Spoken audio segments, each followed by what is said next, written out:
the most important thing, I think, maybe on a lot of people's minds is we will eventually, after the public process, have a great plan in place that everybody's had an opportunity to be a part of. They've had a say in what their city's going to look like moving forward and what they're looking forward to. So how do we make sure that this happens, and what is the implementation process? Yeah, so in some ways the implementation has already kind of started. So both DGRI and the city have their budgets approved in June, and in DGRI's budget this year, we already had about 50 some ideas from GR Forward incorporated into there. Some of them are small scale things like improved pedestrian lighting, and the city also had some components in there. So some of this is already happening, which is great news. There are obviously some very large-scale things in here that are going to require years of additional work, but also it's going to require other people to take ownership of this. We know that this is not just going to be something that the city or DGRI can implement, or GRPS, I should say. So what we're doing right now through this review period is we're also trying to identify who else can own some pieces of GR Forward. We think it's going to take a lot of people working toward the same thing to achieve everything that's in there, and that's why getting out, spreading the word about what's in here is an important piece of this. So, as far as timelines go, obviously there's been 6 areas identified, which you mentioned before.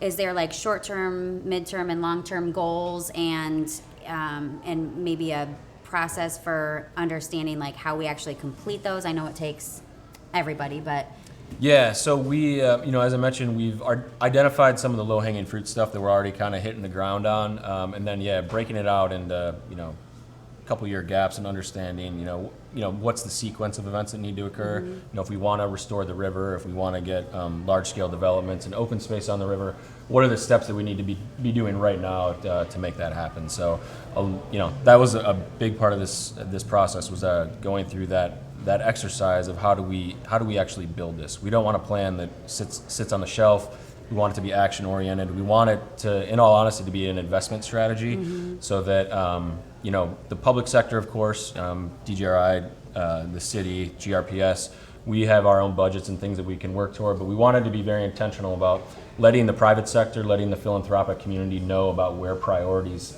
sit within Grand Rapids, so that they can make strategic investments to kind of build some of that momentum and get us to the city that we all want to see. So in reality, I mean, it acts as a guideline, right? For this is the guideline of what the public and area stakeholders in all different capacities have decided that this is what we want to see moving forward. So if this is our guideline, then when any new things happen or any private investment, public investment happens, it's based on kind of this plan moving forward. It's really something that we can point to with the confidence of knowing that we've had these community conversations, we've been out talking to neighbors, and let them know, whoever's making an investment, this is what people want to see. So we want to make sure that our actions and our investments are aligned toward that going forward. Not to say that things won't change in the future. Right. We want to be fluid and recognize that, but it gives us a good starting point and a good vision, something to work toward, so that we have some confidence that we're making investments in the right things. What, in your opinion, do you think the first thing that's going to happen is that we're going to see as a part of something coming out of the plan? So yeah, grocery some of the store? I wish if I could do that, I might be able to become mayor. So some of the quick stuff and some of the stuff that's honestly already in the budget, we're making some investments to enhance public spaces, particularly underneath some of the freeway underpasses and overpasses, so that that helps to make a better connection over the river and into the between the east and west side.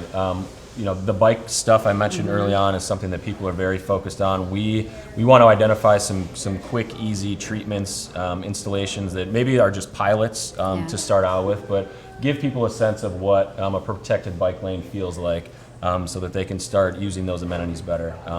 Dash, the transit system, looking at that as becoming a circulator. That's something that we think can happen in the next 12 to 16 months. As in a shuttle or something that move people around So right downtown? now it's focused primarily on surface parking lots. We think it can work better as a circulator and move people around better. Those are some of the things that come top of mind. And then, and on kind of a different category is some of the policy stuff.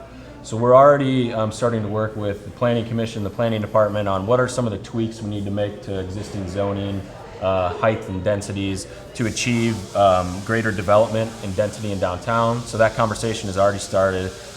Looking at some of the incentive programs, how can the DDA and DGRI align where we spend our money, where we're putting dollars toward in development projects, so that we're getting what we want to see out of them. That conversation is going on. So there's kind of there's infrastructure and then there's policy discussions that are already going on. Well, and as developers as well, it's been great to understand this process and go through it and see some of the things that have been identified here, so that we can make sure that we're developing responsibly and based on what the public is looking for.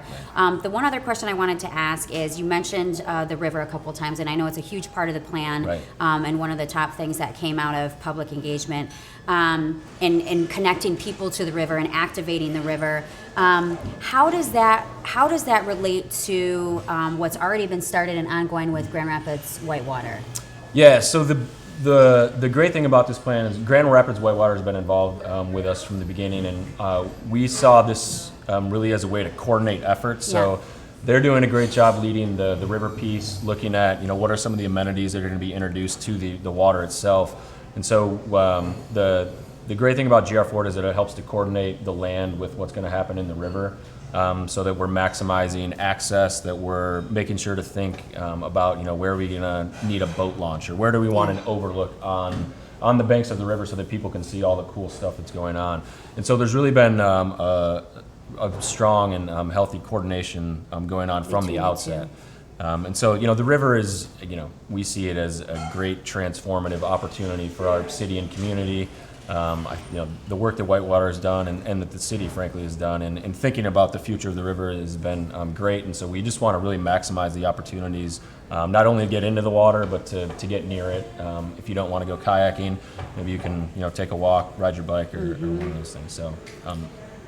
Yeah, no, I appreciate it. And I just want to reiterate again, like I said, being a part of the process, it's been really spectacular to see the amount of public engagement that's been a part of it. And I would just encourage everybody, if they haven't been a part of the process, or if you want to get more people involved, the fact that there's going to be more public engagement opportunity available, and like Tim had mentioned, they're ready to make changes. They're ready to add, take away, make changes, and we want to get this right as a city.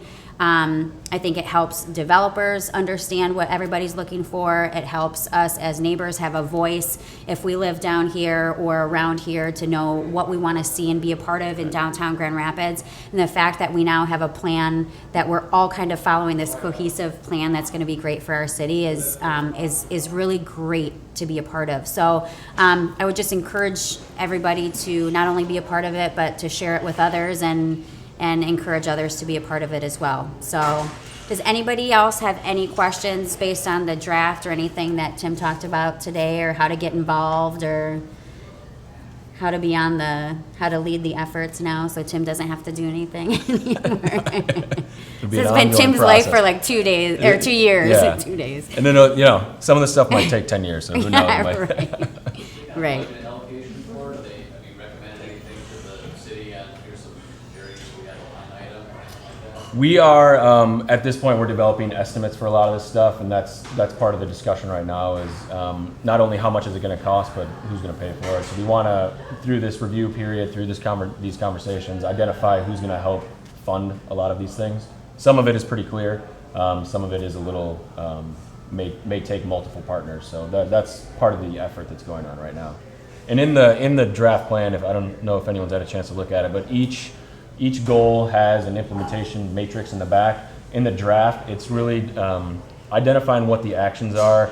I'm taking a stab at some leads, but recognizing there's going to be multiple partners at it, and then the source, or the amount and source of funds, is kind of a to be determined.